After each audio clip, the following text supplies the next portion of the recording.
Satu kelompok atau dua kelompok, tiga kelompok, empat kelompok, selagi mana dia tak lari daripada Quran dan Sunnah, semuanya benar. Orang tak nampak kan? Orang tak nampak. Oh Ustaz, ada orang kata kumpulan dia saja benar, ada orang kata kumpulan dia ni saja benar, ada orang kata kumpulan dia ni saja yang benar. Benar tak benar balik kepada basic Al-Quran. Basic yang pertama, kamu berdasarkan Al-Quran. Basic yang kedua, kamu berdasarkan Nabi SAW.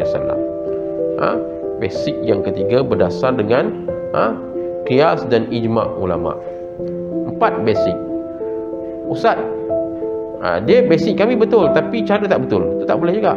Kerana Allah Subhanahu wa taala menyebut alladzina amanu wa amilus solihat, illa alladzina amanu wa amilus solihat. Basic dah betul lah beriman kepada Al-Quran.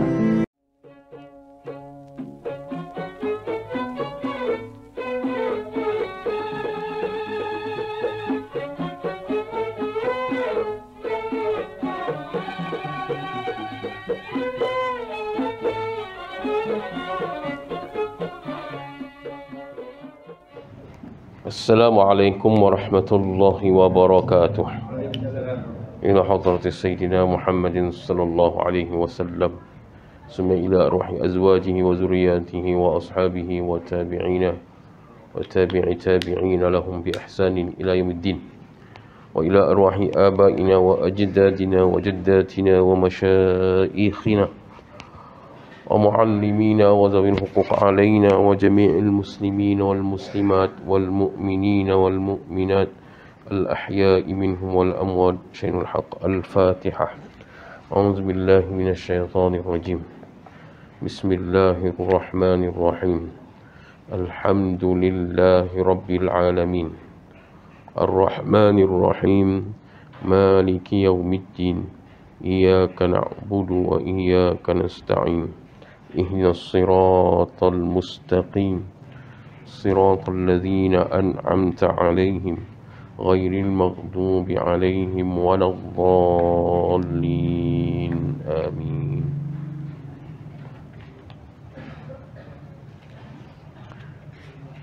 Rasanya bulan ni habis ni. Ada 2 muka surat, ada 2 muka surat ni. Alhamdulillah nahmaduhu wa nasta'inuhu wa nastaghfiruh wa na'udzu billahi min shururi anfusina wa min sayyiati a'malina wa nusalli wa nusallim ala sayyidina Muhammadin wa ala alihi wa sahbihi ajma'in. Rabbi shrah li sadri wa yassir li amri wahlul 'uqdatam min lisani yafqahu qawli. اللهم افتح أبواب علمنا ومعرفتنا وحكمنا وأسرارنا. اللهم اجعل قلوبنا يفقهون بها وآذاننا يسمعون بها وأعيننا يبصرون بها، فالله خير حافظا وهو أرحم الراحمين. سبحانك لا علم لنا إلا ما علمتنا إنك أنت العليم الحكيم. لا حول ولا قوة إلا بالله العلي العظيم. وصلى الله على سيدنا محمد وعلى آله وصحبه وبارك وسلم أجمعين. أما بعد.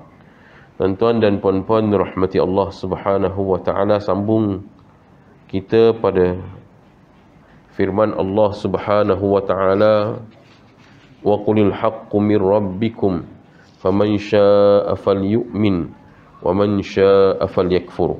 Sadaqallahul azim. Katakanlah Muhammad, wahai Muhammad, kebenaran itu datangnya dari Tuhanmu, maka barang siapa yang ingin beriman hendaklah ia beriman, dan barang siapa yang dia ingin berkafir, biarkanlah ia begitu, dia kafir. Faman syaa'a falyu'min wa man syaa'a falyakfur. Surah Kahfi ayat 29. Maknanya tuan-tuan dan puan-puan dirahmati Allah Subhanahu wa taala, kita berhenti daripada fasal ataupun fasal yang mengatakan jalan yang ditempuh oleh Nabi. Pengarang kitab membawakan kita kepada ayat ini. Maka ayat ini Allah menegaskan bahawa kebenaran itu hanya yang datang daripada Allah. Selain daripada Allah, bukan kebenaran. Hak ke hakikat ke semua sama. Hakikatnya adalah semua yang benar itu daripada Allah. Maksudnya apa? Maksudnya Allahul Haq. Nama Allah tu Maha Benar. Maksudnya setiap yang datang daripada unsurnya, daripada Nabi dan daripada Al-Quran, itu benar. Maka unsur selain daripada Nabi dan daripada Al-Quran, benda-benda yang datang kepada kita untuk kita beramal, bukan daripada Nabi, bukan daripada Al-Quran, ataupun kita nak mempercayainya, ataupun kita nak membudayakannya, ataupun kita nak menghidupkannya. Perkara itu bukan daripada Nabi, bukan daripada Al-Quran, bukan daripada hadis Nabi, maka dia tidak benar, hak. Bukan hak. Hari ini acap kali saya sentuh bab liberalisme, sosialisme, komunisme. Kita tahulah, sekularisme, semua itu benda yang bukan datang dari Nabi. Orang duk kecoh-kecoh, ustaz, liberal ni apa, liberal ni apa, kan? Ada seorang ustaz, dia syarahkan liberal ini adalah dengan maksud natural. Natural apa? Dia kata apa kebebasan kita untuk memilih. Macam dia bagi contoh pula, contoh apa? Semayang. Semayang tu kita nak ikut cara mazhab mana kita boleh pilih. Contoh yang dia bagi. Dalam bab fiqah kita tak ada apa, tapi dalam bab tauhid tak boleh.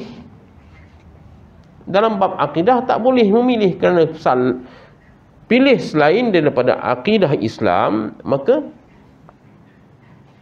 sesat, maka tidak benar. Bab fiqah kau nak ikut mazhab Hanafi ke, nak ikut mazhab Syafi'i ke, kau nak ikut mazhab Maliki ke, kau nak ikut mazhab Zaidiyah ke? Kenapa Ustaz Zaidiyah ni? Haudhi tu, Syiah Haudhi, mazhab Zaidiyah lah tuan-tuan. Orang kata Syiah Ustaz, Yaman Syiah. Syiah dia Syiah Haudhi. Mazhab dia apa? Zaidiyah. Apa maksud mazhab Zaidiyah? Syiah yang mu'tadil. Syiah ni ada yang mu'tadil, yang adil maksudnya. Syiah ni ada yang tak betul, macam kita jugalah. Ahli macam kita jugalah kat Malaysia ni. Ada yang berpegang dengan Syiah, ada yang pegang dengan sunnah, kan? Itu tauhid, itu kelompok akidah. Okey, Ustaz, kenapa Ustaz kata Syiah Zaidiyah? Betul, kerana dia tidak mengkafirkan sahabat, kerana dia tidak mengatakan Nabi Sayyidina Ali itu Nabi. Syiah yang pelik ada.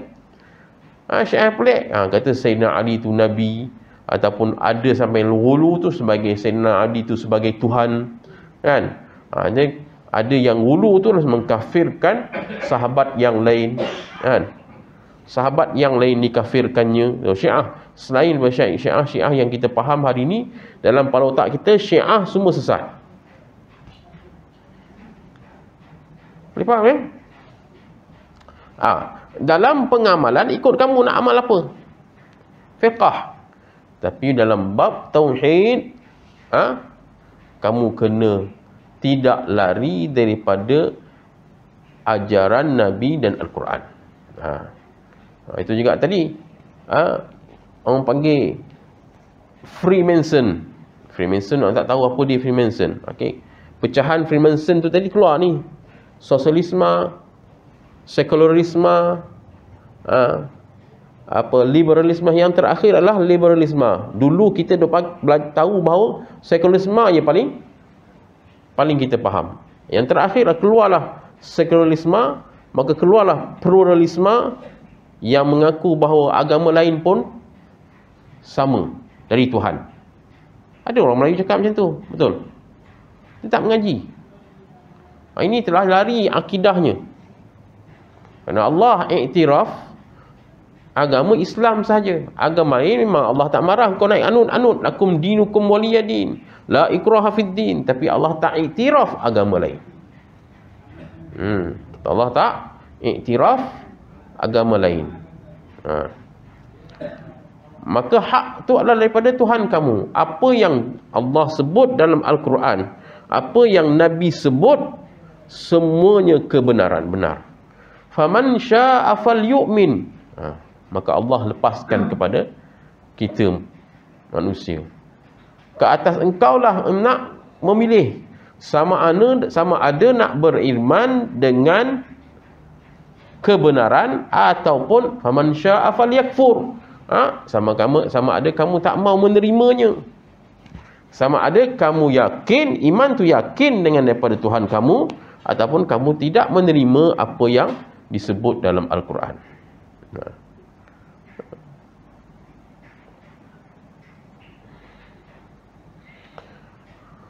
Maka kita yang memilih. Bila kita yang memilih, kita memilih ke kita dipilih? Kita memilih ke kita dipilih? Hakikat sebenar. Jom sikit. Bismillahirrahmanirrahim.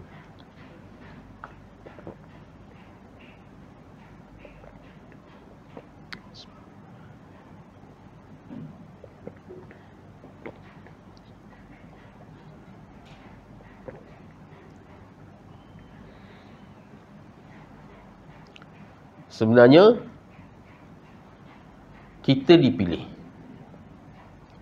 May yahdillahi fahuwal muhtad wa may yudlil falan tajida lahu waliyyan mursyida. Siapa yang diberi hidayah oleh Allah, maka dia duduk dalam dalam hidayahku. Siapa yang Allah nak sesat, maka dia tidak ada orang akan balikkan dia. Allah tak akan bantu dia untuk balik. Pasal dia pilih untuk sesat. Hakikatnya sebenarnya Allah tidak memilih dia. Patutlah bila jalan pilih ni tuan-tuan, Allah buka ruang, banyak ruang untuk duduk di dalam hidayah Allah. Ada orang dapat hidayah Allah dengan jalan melihat binatang. Ada orang dapat hidayah Allah dengan jalan melihat makhluk Allah, kebesaran Allah, kebenaran Allah. Saya sebut saintis Amerika masuk Islam pasal percaya tentang kebesaran Allah. Kebesaran ayat apa dia? Allazi ja'ala lakum minasyajaril akhdari nara fa iza antum minhu tuqidun. Satu ayat ni ada dalam Yasin. Maka saintis kaji bumi tanya kenapa boleh terbakarnya hutan di Amerika. Cari rupanya geseran antara pokok daun-daun hijau boleh mengeluarkan api. Maka terbakarlah hutan di Amerika. Kaji, Quran dah sebut 1400 tahun. Itu jalan hidayah. Ada orang jalan hidayah saya sebut jalan hidayah dia dia bermimpi dengan Rasulullah sebelum dia Islam. Ada orang dalam hidayah dia dia tersentak macam Kevin Yusuf penyanyi terkenal tu, Yusuf Islam, Cat Steven Yusuf Islam. Ada orang tersentak dengan hari ini berlakunya di Palestin. Itu kemudian hidayah Allah. Kan? Tersentak, Palestin, berlaku macam-macam di Palestin. Maka hari ini bangunlah Islam di Eropah. Bangunlah Islam di Amerika. 20 tahun dulu bila cerita Palestin, mereka dalam kepala otak mereka tidak terbayang kecuali hanya teroris. Orang Palestin ni teroris 20 tahun dulu. Maka mereka tetap backing Israel. Tapi sekarang Allah nak buka. Cara Allah, tuan-tuan. Cara Allah. So, macam mana kita buat pun, kalau Allah tak mau, tak mau. Kita lah ni, kita yang duduk sini ni, yang duduk mengaji, yang duduk dengar ni, yang ada dalam majlis, yang tahu. Kita nak rasa apa? Kita nak duduk mana? Kita yang dengar, kita nak duduk mana? Nak duduk belah yang kanan atau belah yang kiri? Ni hari ini majlis ni juga. Majlis yang ada Allah buka untuk kita memahami Allah, mengekatkan diri dengan Allah Subhanahu Wa Taala. Kalau aku tak bagi Allah, aku tak ada tak rugi pun hampa kafir ke hampa Islam. Tak rugi bagi aku. Hampa nak beriman dengan aku ke hampa tak mau beriman, tak rugi bagi aku. Hampa nak beramal dengan Al-Quran ke tak mau beramal dengan Al-Quran, bagi aku tak ada. Allah kata tak ada, tak rugi. Yang rugi hampa. Ini bahasa Kedah sikit lah. Yang rugi hampa. Itu je. Maka ayat inilah sebenarnya dasar kepada Nabi SAW adalah contoh, ataupun kita sebut adalah jalan yang dilalui oleh Nabi untuk menyampaikan Islam. Maka Nabi hanya menyampai. Ini aku hanya menyampai. Fa innama alaikal balagh. Engkau hanya sampaikannya Muhammad. Yang bagi hidayah aku. Yang nak buka hati orang yang nak masuk Islam aku, bukan kau. So kita kena letak diri kita macam mana, duduk mana. Ustaz, saya dah usaha pening. Tak usah duduk pening. Saya dah duduk dalam dakwah. Ustaz, lama dah duduk dalam dakwah. Nabi Nuh 950 tahun dakwah, yang beriman dengannya hanya 80 orang. Kita dakwah baru 40 tahun, tak sampai 40 tahun, 30 tahun. Duduk masjid, umur saya mengajar masjid ni berapa tahun? Seorang ni berapa tahun? 10 tahun. Baru 10 tahun dah berasa pening dah. Satu pening Pak Imam. Kita sampaikannya. Yang akan buka lah Allah. Kita sampai, wajib untuk kita sampaikan. Wajib kita ceritakan kepada orang. Wajib, hukumkan sunat, tuan-tuan. Kedua, mewujudkan satu kelompok yang bergerak.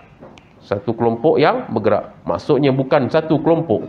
Kata pengarang kitab. Maknanya mewujudkan kelompok-kelompok yang menggerakkan Islam. Satu kelompok tu contoh. Kelompok-kelompok yang menggerakkan Islam. Mewujudkan satu kelompok bergerak yang diikat dengan ikatan akidah dan keimanan yang tunduk serta patuh corak berorganisasi maupun gerakan di bawah seorang pemimpin yang berwibawa serta berjalan berpandukan petunjuk cahaya daripada Allah Subhanahu wa Ta'ala. Satu kelompok atau dua kelompok, tiga kelompok, empat kelompok, selagi mana dia tak lari daripada Quran dan Sunnah, semuanya benar. Orang tak nampak kan? Orang tak nampak. Oh ustaz, ada orang kata kumpulan dia saja benar. Ada orang kata kumpulan dia ni saja benar. Ada orang kata kumpulan dia ni saja yang benar. Benar tak benar balik kepada basic Al-Quran. Basic yang pertama, kamu berdasarkan Al-Quran. Basic yang kedua, kamu berdasarkan Nabi SAW. Basic yang ketiga, berdasar dengan qiyas dan ijma' ulama'. 4 basic.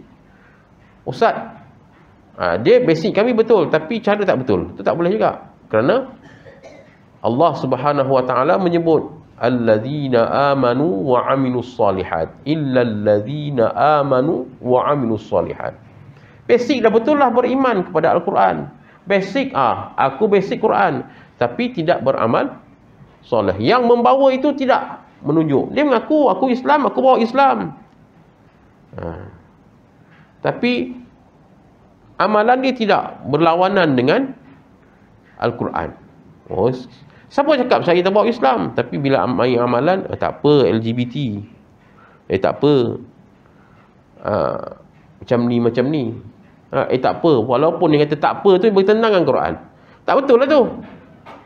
Kena selari. Iman dan amal kena selari. Kalau iman betul yakin tapi amal tak selari, tak boleh. Maka tak betul lah tu. Kalau dia kata aku beriman tapi kita tengok dia punya karakter memang beramal dengan apa yang dari Al-Quran, itu betul lah. Tapi kalau sebut aku beriman, beramal, aku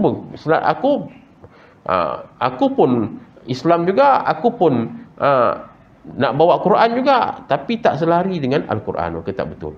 Itu banyak pecah-pecahan. Itulah tadi. Bila kita bersimbang pasal liberal, dia kata aku nak Quran juga. Tapi pergi kepada amalan, dia jauh daripada Al-Quran. Dia tak ikut cara Nabi SAW.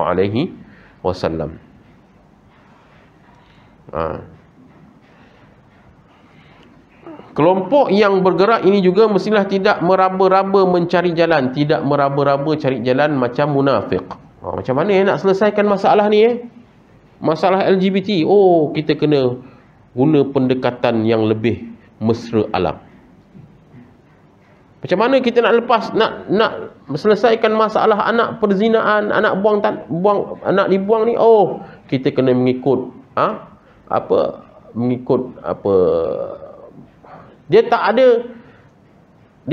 tidak berpegang dengan petunjuk yang sebenar.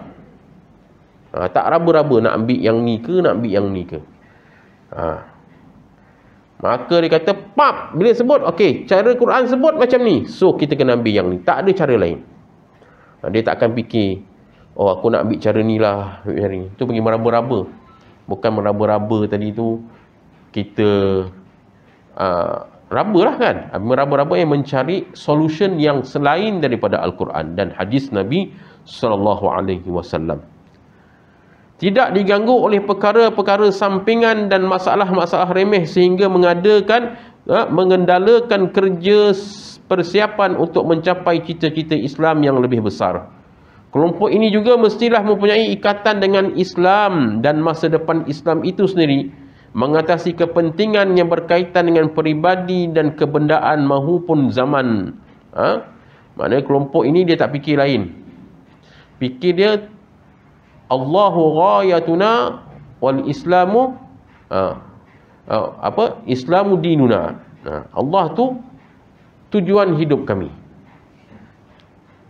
Allah tu tujuan hidup kami. Apa sahaja benda yang mendatang, dia tidak akan mengambil hirau yang menyebabkan dia jauh, tidak lari daripada track dia untuk menyampaikan Islam. Maka dia tidak akan ambil hirau.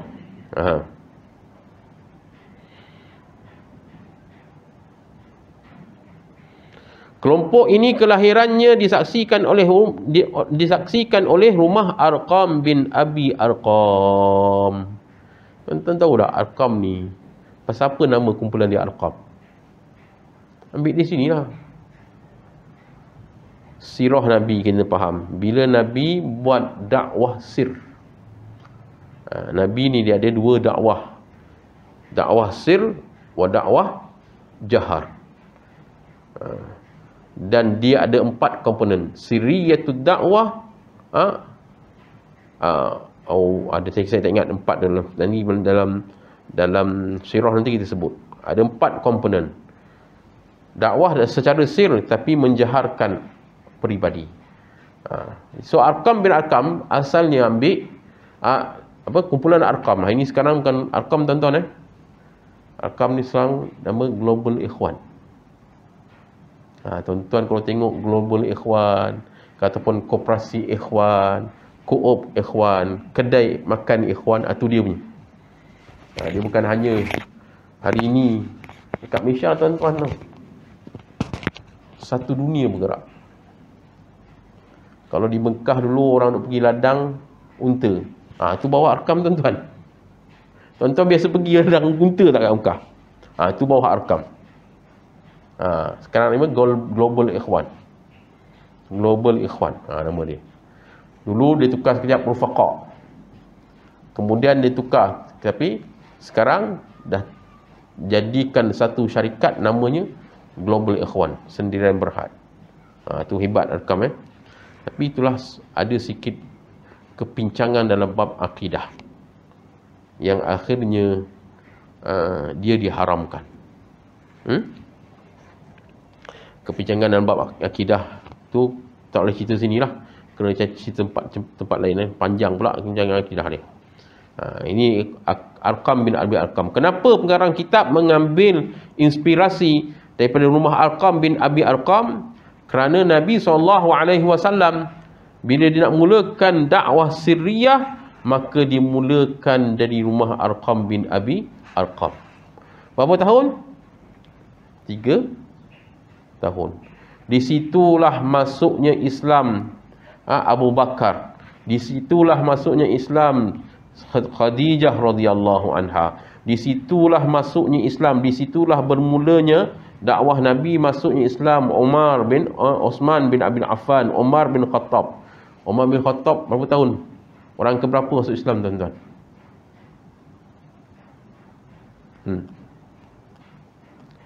Orang yang ke-40. Orang yang pertama masuk Islam Khadijah. Orang yang kedua masuk Islam Abu Bakar. Termasuklah yang masuk Islam Sumayyah.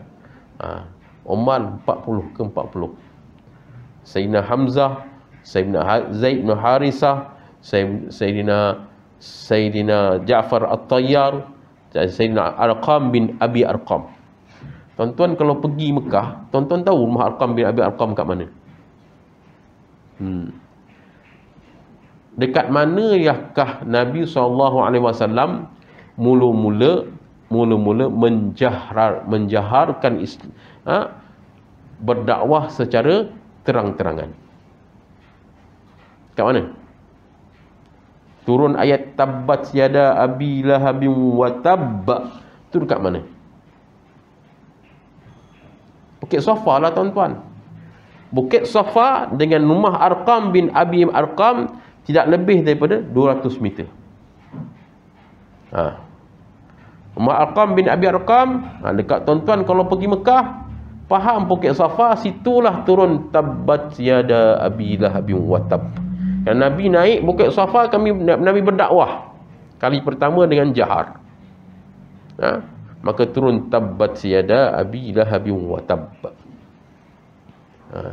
Arqam bin Abi Arqam ada dekat situ. Kita tak dapat tengoklah hari ni dah dibesarkan Masjidil Haram tu tadi. Maka rumah Arqam bin Abi Arqam termasuk dalam kawasan Masjidil Haram.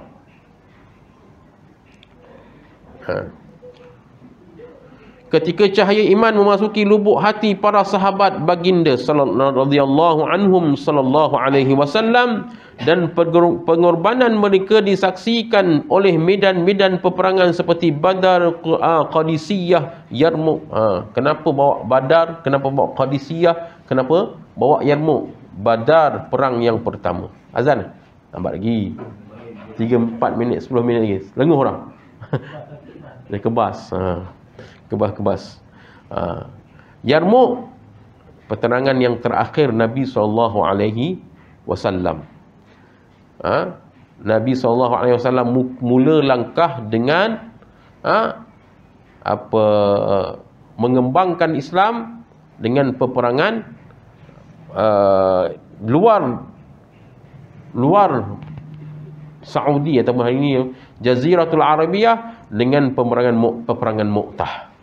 Balik Khalid bin Walid perang balik, Nabi bawa lagi bala tentera selamai 10,000 orang.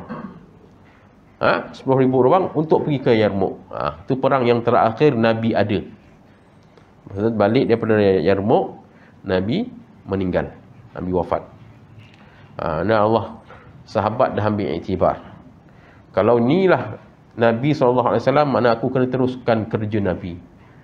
Nabi pergi ke Yarmouk bukan untuk berperang, untuk menyampaikan Islam.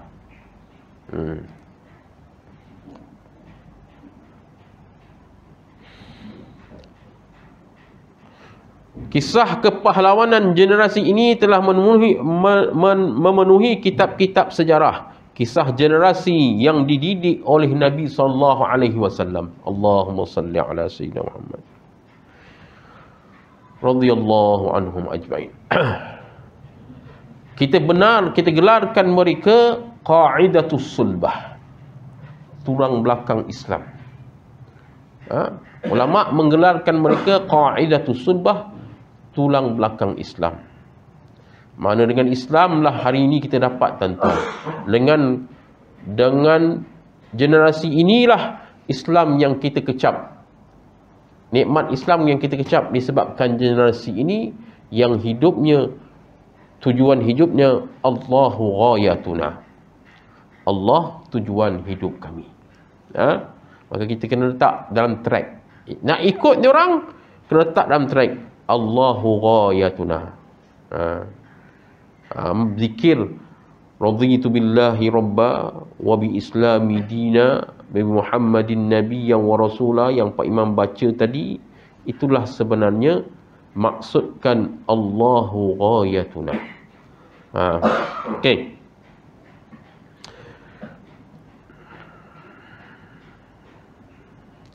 Melalui daya usaha mereka, Allah Subhanahu wa taala membuka persada dunia kepada dakwah Islam.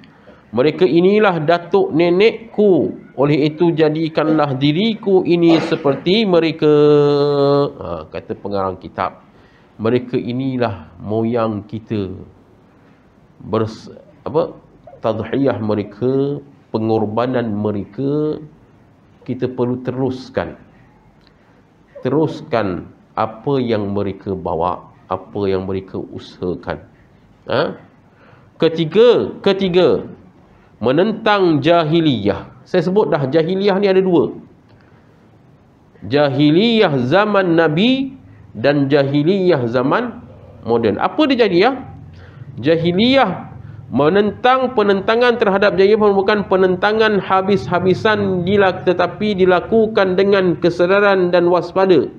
Kan Rasulullah SAW sendiri telah memahami bahawa matlamat ajaran Islam itu memerlukan perubahan menyeluruh bagi semua bidang hidup manusia.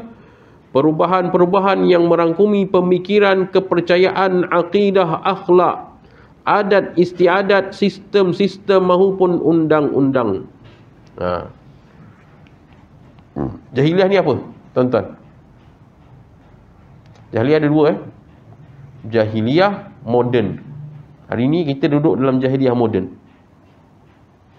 Ustaz, apa jahiliyah moden? Moden jahiliyah. Islam tu moden. Islam tu tamadun, madani. Hari ini sebut kerajaan madani, itulah sebenarnya madani lah moden. Madani adalah moden. Apa maksud madani lah moden? Bertentangan dengan jahiliyah. Selain daripada Islam, jahiliyah. Saya contoh. Bila zaman Nabi menentang apa dia? Menentang adat Arab ataupun perangai orang Arab yang mana bunuh anak perempuan. Itu zaman jahiliah. Hari ini bukan bunuh anak perempuan, bunuh bayi.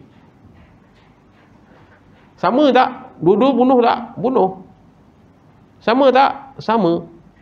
Maka ini dipanggil jahiliyah hari ini.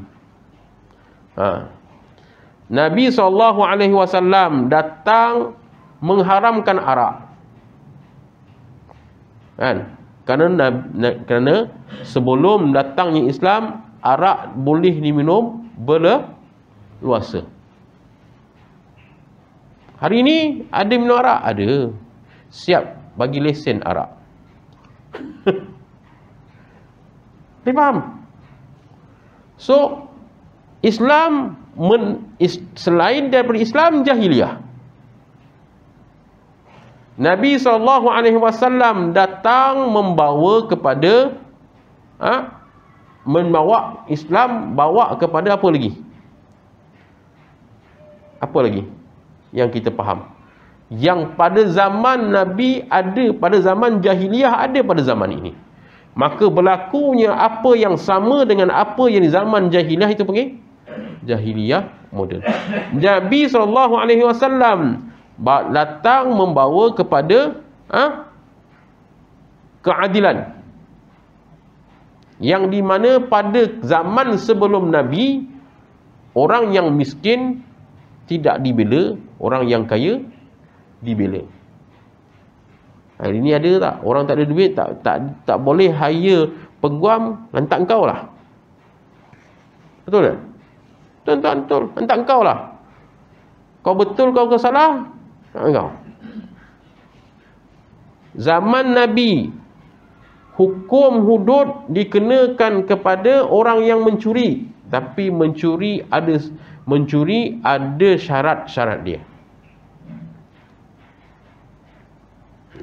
Bila sampai zaman Sayyidina Umar, berlakunya kemarau. Ada orang datang, ada orang ditangkap kerana mencuri roti. Tak silap saya ke, roti ke apa saya ingat. Tertangkap, bawa di depan Sayyidina Umar. Itu yang keluar fatwa baru Nabi. Sayyidina Umar pun tak jalankan hukum hudud. Ada orang buat keluar fatwa. Sayyidina Umar pun tak jalankan hukum hudud. Kan? Itu orang buat keluar kenyataan yang berbaur, menghina Sayyidina Umar, menghina Nabi SAW. Maka Nabi SAW, kenapa Sayyidina Umar tak potong tangan kawan tu? Disebabkan ketika itu berlakunya ekonomi yang merundum. Ramai yang tak ada kerja. Bila kawan ini mencuri, Sayyidina Umar tanya, kenapa aku curi? Kenapa engkau mencuri? Aku mencuri kerana kat rumah aku tak ada makanan. Pasal apa tak ada makanan? Kerana aku dibuang kerja. Kerja tak ada. Bukan dia tak cari kerja. Anak nak makan, terpaksa mencuri. Maka tidak dikenakan hukuman. Bahkan Sayyidina Umar mengatakan wajib keluar duit Baitul Mal untuk bagi dia makan. Hari ini orang tak ada makan, mencuri susu. Pasal apa curi susu? Tak ada kerja. Bukan tak mau kerja, tak ada kerja. Dipenjarakan 6 bulan. Jahiliyah tak? Jahiliyah lah tuan-tuan. Nabi membela orang yang miskin. Kita menghina orang miskin. Hang tak ada duit, hang punya pasal lah, sebab hang curi.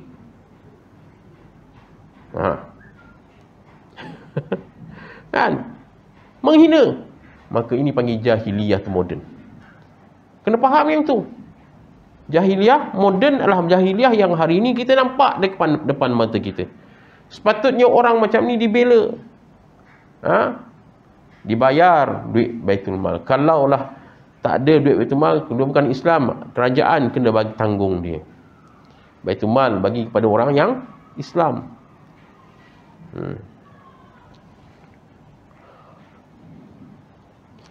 Itu punya jahiliyah, tuan-tuan.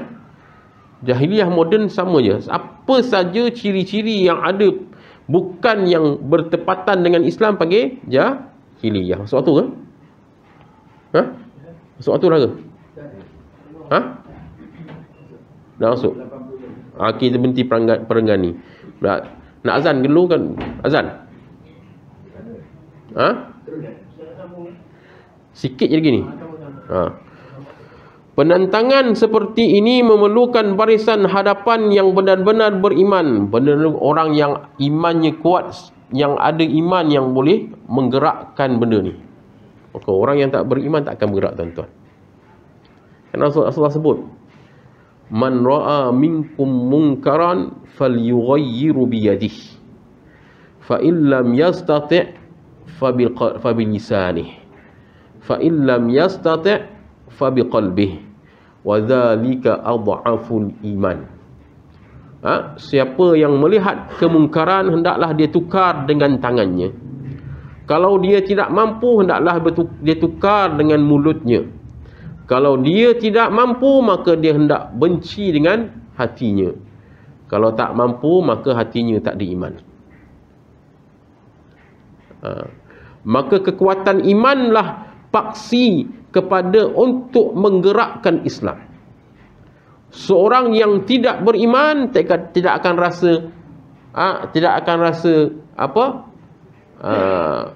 orang yang tidak beriman dia tidak akan rasa bahawa ianya penting untuk diaplikan, dilaksanakan di segenap peringkat masyarakat. Kerana dia melihat perkara itu kecil. Kerana hati dia dah tak ada halawatul iman. Hati dia dah jaga-jaga, tuan-tuan. Kerana hati dah tak ada iman. Ini takut ni. Bila hati tak ada iman, jadi munafik. Jadi munafik, jadi fasik, tak apa lagi.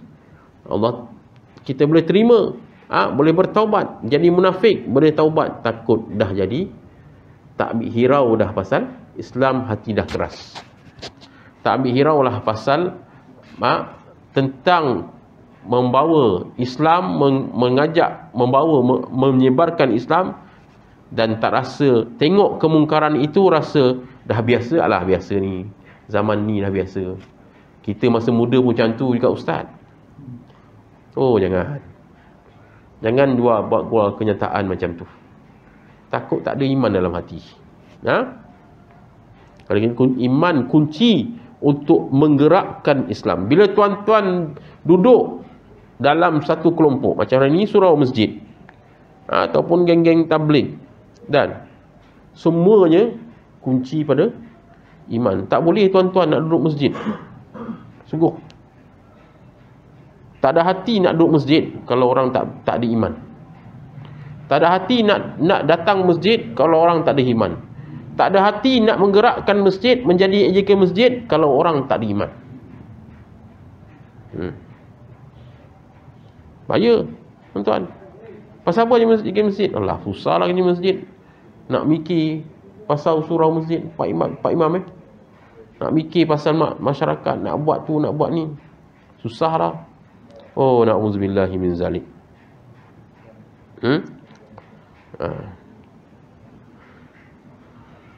Allahumma salli ala sayyidina Muhammad wa ala sayyidina. Sesuai dengan beban amanah yang berat. Inna aradnal amanata 'alas samawati wal ardi wal jibala fa abaina an yahmilnaha wa ashfaqna minha wa hamalaha al insan. Innahu kana zaluman kafura. Amal insan. Allahumma salli ala sayyidina Muhammad. Kami telah membentangkan amanah itu, agama, menyampaikan agama Allah ini, Islam ini, kepada bukit, bukau dan langit. Fa'abaina. Mereka tak mau. Berat ni Allah, kami tak terima, tak boleh nak buat, tak boleh nak bawa. Wa ashfaqna minha wa hamalal insan. Maka insan, manusia yang mengambil bebanan ini. Kenapa? kerana dia terlampau berat. Islam berat tuan-tuan. Nak menyampaikan Islam kepada orang lain susah, berat. Satu benda yang berat. Tapi manusia sendiri telah berjanji dengan Allah. Masa bila? Di alam arwah lah tuan-tuan. Sebelum kita jadi, kita ada roh. Di alam roh, maka Allah pun setiap makhluk yang ada ni ada roh. Likulli syai'in qalbun wa qalbul Quran Yasin. Setiap benda ada qalbun, setiap ada hati. Hati itu roh. Roh Al-Quran terletak di Yasin. Manusia dia ada roh. Roh dia yang menerima amanah tu tadi.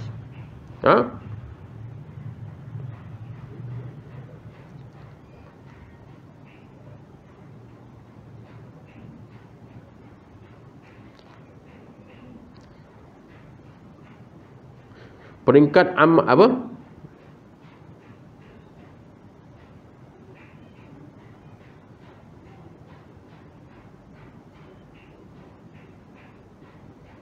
Mana tadi?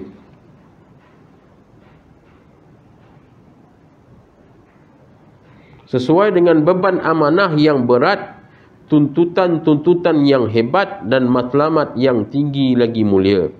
Untuk semua ini diperlukan persiapan menyeluruh mencukupi ibadah, tarbiyah, pemikiran, pengetahuan, organisasi, perencanaan, latihan, persediaan jihad nafsu, jiwa, raga, kesemuanya. Persediaan itu dilakukan sesuai dengan kepentingan masing-masing dan sejauh mana persediaan diperlukan adalah sejajar dengan peringkat amal sama ada dari sudut kualiti yang diperlukan maupun waktu cabaran-cabaran yang tersebut dihadapi. Maka untuk menerima amanah ini perlukan kepada jiwa yang memerlukan kepada tarbiyah, jiwa yang memerlukan kepada pembersihan pemikiran, pengetahuan yang hebat, memerlukan kepada kelompok dan organisasi dan perancangan yang teliti, dan juga memerlukan kepada jihad melawan nafsu. Kunci utama untuk lepaskan masalah ini adalah jihad melawan nafsu. Kalau nafsu kita tak boleh mampu untuk melawan kehendak duniawi, kehendak nafsu, kalau diri kita tak mampu melawan kehendak nafsu, maka kita akan terbelenggu dengan nafsu. Maka persediaan ini perlu dengan tazkiyatun nafs, sentiasa menyucikan jiwa, sentiasa membaca Al-Quran, sentiasa mengkaji, sentiasa mempelajari Al-Quran dan sentiasa memahami Al-Quran, sentiasa mengapply Al-Quran dalam diri supaya apa yang kita baca, apa yang Nabi SAW suruh, apa yang para sahabat dakwah, kita boleh applykan dalam hidup kita. Saya rasa takat itu sahaja dalam penjumpaan kita pada malam ini. InsyaAllah kita jumpa pada hari Sabtu minggu depan. Aqulu qawli hadza wa astaghfirullahal azim li wa lakum. Mudah-mudahan apa yang kita bincangkan pada malam ini dapat manfaat pada diri kita dan menyedarkan diri kita di manakah part kita dalam Islam dan di manakah kedudukan kita dalam Islam dan apakah posisi kita dalam Islam. Supaya bila Allah bertanya tentang amanah yang telah diamanahkan kepada kita, apa dia tu? Apakah janji kita dengan Allah? La ilaha illallah tu telah kita sampaikan. Aqulu qawli hadza wa astaghfirullahal azim li wa lakum wa lisairil muslimin wal muslimat wal mu'minin wal mu'minat fastaghfiruhu fa ya fawzal mustaghfirin wa ya najatat taibin innahu huwal ghafurur rahim. Tutup majlis dengan kafaratul majlis dan suratul Asr. Subhanakallahumma bihamdih asyhadu an la ilaha illa anta wa astaghfiruka wa atubu ilaik. Wal 'asr innal insana lafi khusr illa allazina amanu wa 'amilus salihat wa tawasaw bil haqqi wa tawasaw bis sabr. Bismillahirrahmanirrahim. Alhamdulillahi rabbil alamin.